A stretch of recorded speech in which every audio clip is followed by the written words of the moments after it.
Halo teman-teman, kembali lagi di channel cerita anime.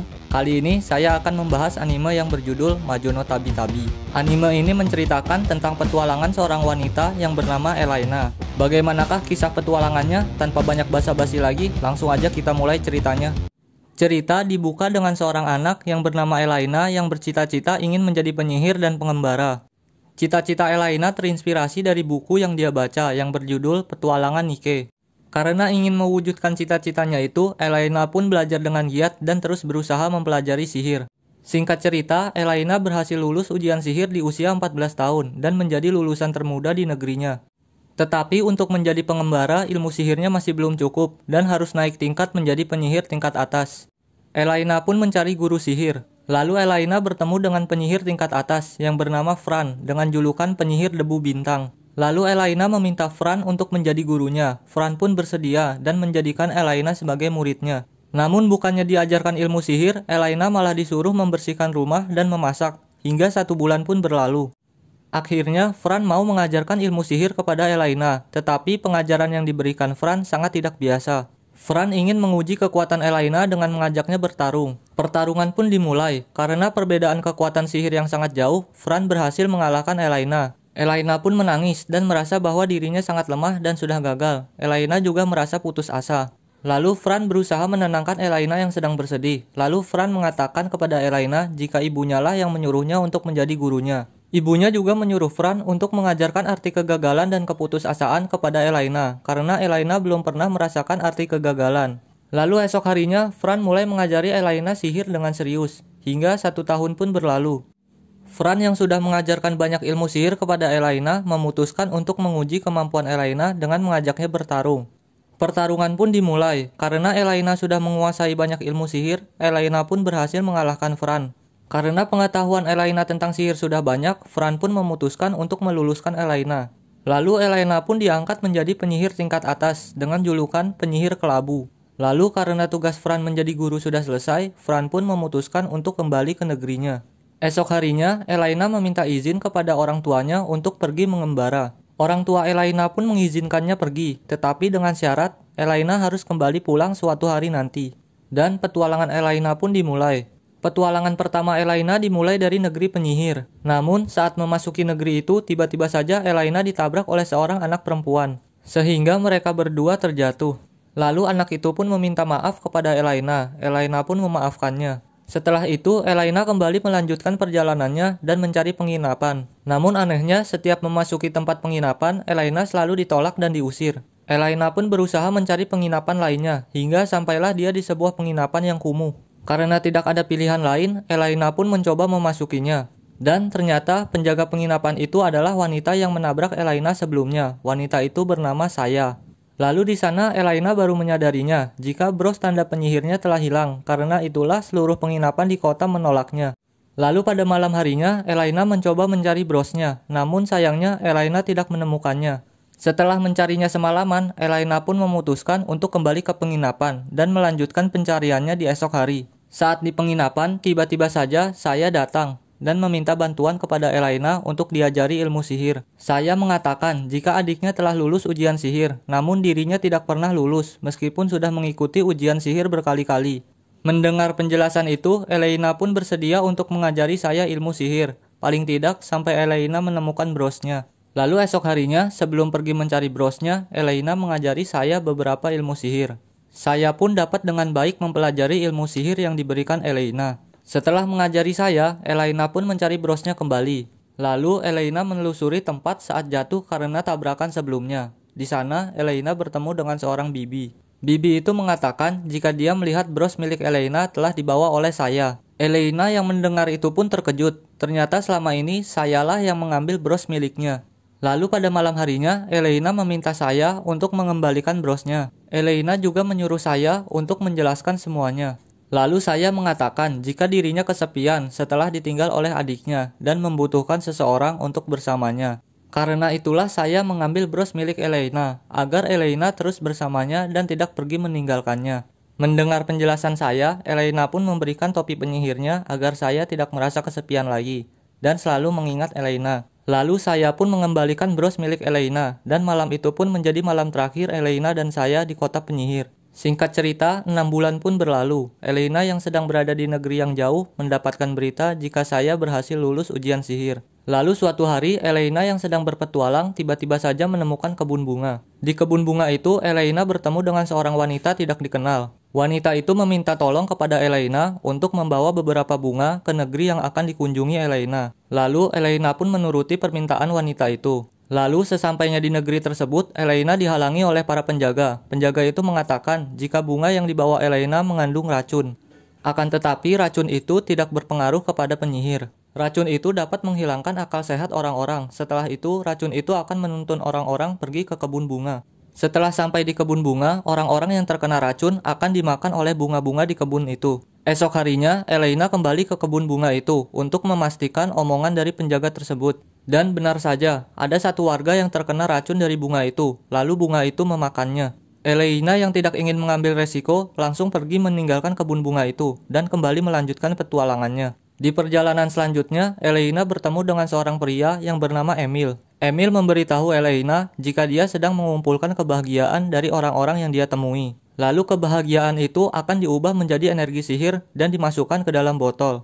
Tujuan Emil mengumpulkan kebahagiaan itu untuk diberikan kepada perempuan yang dia sukai. Karena perempuan yang disukainya selalu murung dan bersedih. Perempuan itu adalah seorang pelayan di rumah Emil yang bernama Nino. Lalu Emil mengajak Elena makan siang di rumahnya, sekaligus mengenalkan Nino kepada Elena. Sesampainya di rumah Emil, Elena bertemu dengan Nino dan ayahnya Emil. Ternyata Nino sering diperlakukan tidak baik oleh ayahnya Emil, sehingga membuat Nino tertekan. Lalu sehabis makan siang, Emil memberikan botol kebahagiaan kepada Nino.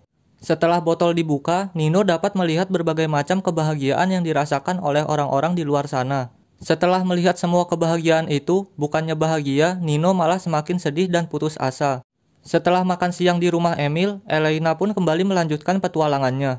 Lalu, apakah yang akan terjadi kepada Nino setelahnya? Apakah dia akan bunuh diri karena merasa putus asa? Di animenya sendiri tidak begitu dijelaskan ya. Kembali lagi ke Elena. Di perjalanan selanjutnya, Elena menemukan negeri yang sudah hancur dan tidak berpenghuni. Karena cuaca yang dingin dan tidak ada tempat untuk menginap, Elena pun terpaksa memasuki istana kerajaan. Di dalam, Elena bertemu dengan seseorang yang bernama Mirarose. Lalu Elena bertanya kepada Mirarose tentang penyebab kehancuran kota tersebut. Mirarose pun menjelaskan bahwa dirinya telah mengalami amnesia dan tidak mengetahui penyebab hancurnya kota tersebut. Tetapi Mirarose mengatakan pernah menemukan sebuah surat dan isi surat itu menjelaskan penyebab kehancuran kota tersebut. Elena pun membaca surat itu. Ternyata kota tersebut hancur disebabkan oleh monster yang bernama Javalier.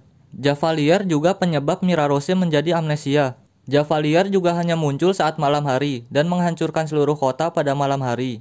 Akan tetapi, istana yang ditinggali Mirarose tempat yang aman karena Javalier tidak bisa memasuki istana. Javalier juga mengincar Mirarose sehingga Mirarose tidak bisa meninggalkan istana.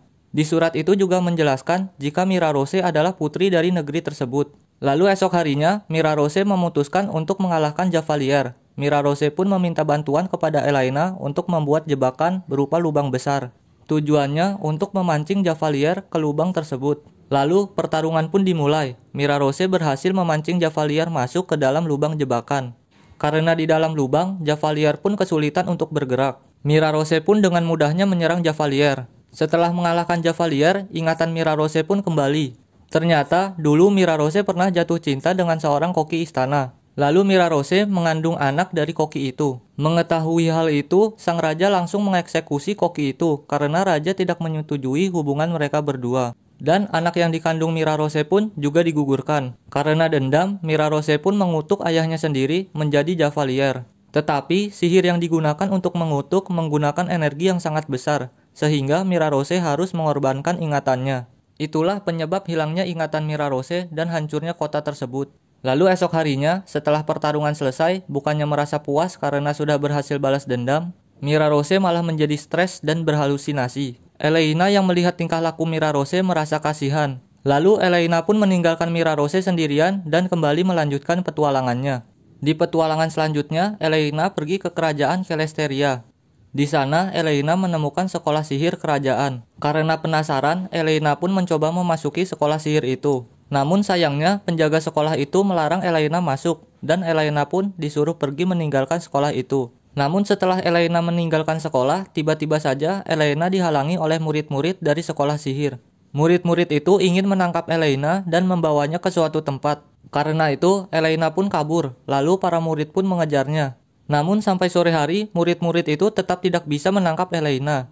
Lalu tiba-tiba saja Fran muncul. Ternyata Fran adalah guru dari murid-murid sekolah sihir. Fran lah yang menyuruh para murid untuk menangkap Elena. Elena pun merasa senang karena bisa bertemu dengan gurunya lagi. Lalu Fran mengajak Elena ke sekolah sihir untuk mengajaknya mengobrol. Esok harinya, Fran mengajak Elena untuk menemani para murid berlatih sihir. Para murid pun merasa senang karena diajari oleh Elena. Lalu setelah menemani para murid belajar sihir, Elena pun berencana untuk melanjutkan petualangannya kembali.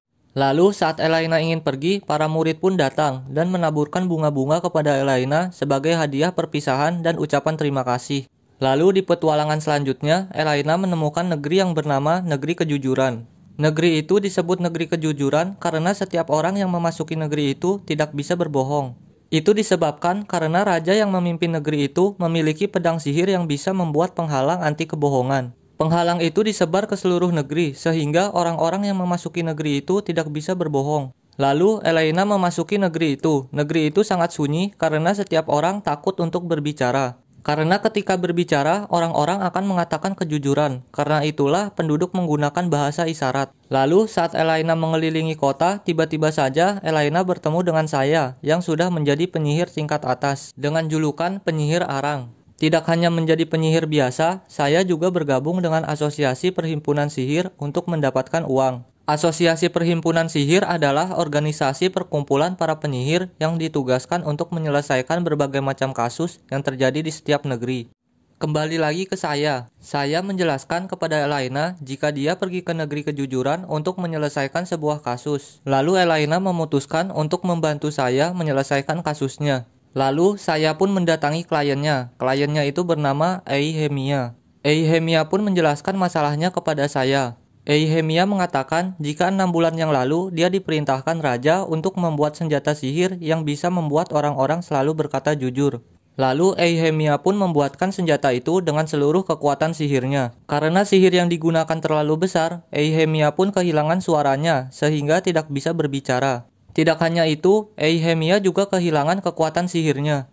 Setelah senjata itu jadi, Eihemia pun memberikannya kepada raja. Namun, karena Eihemia sudah tidak memiliki kekuatan sihir lagi, raja pun mengusir Eihemia dari kerajaan. Karena hal itulah, Eihemia meminta bantuan kepada asosiasi sihir untuk menghancurkan senjata milik raja agar kekuatan sihir dan suaranya kembali. Saya dan Elena yang mendengar penjelasan Eihemia pun langsung membuat sebuah rencana untuk menyusup ke dalam istana. Lalu malam harinya, saya, Elena, dan Eihemia menyusup masuk ke dalam kerajaan. Mereka bertiga pun menemukan raja. Karena merasa terancam, raja pun memanggil penjaga, lalu para penjaga datang.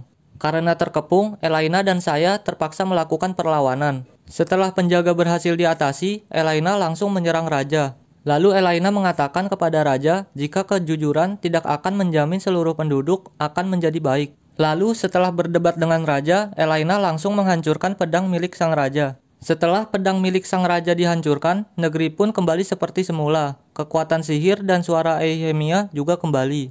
Lalu setelah semua masalah selesai, saya dan Elena kembali melanjutkan perjalanannya masing-masing. Namun sebelum berpisah, saya memberikan sebuah kalung kepada Elena sebagai ucapan terima kasih. Karena telah membantunya menyelesaikan kasusnya. Dan setelah itu mereka berdua berpisah. Lalu Elena kembali melanjutkan petualangannya. Dan part 1 pun selesai. Dan begitulah cerita petualangan Elena di part 1 ini. Terima kasih untuk semua yang sudah menonton. Sampai jumpa di video selanjutnya.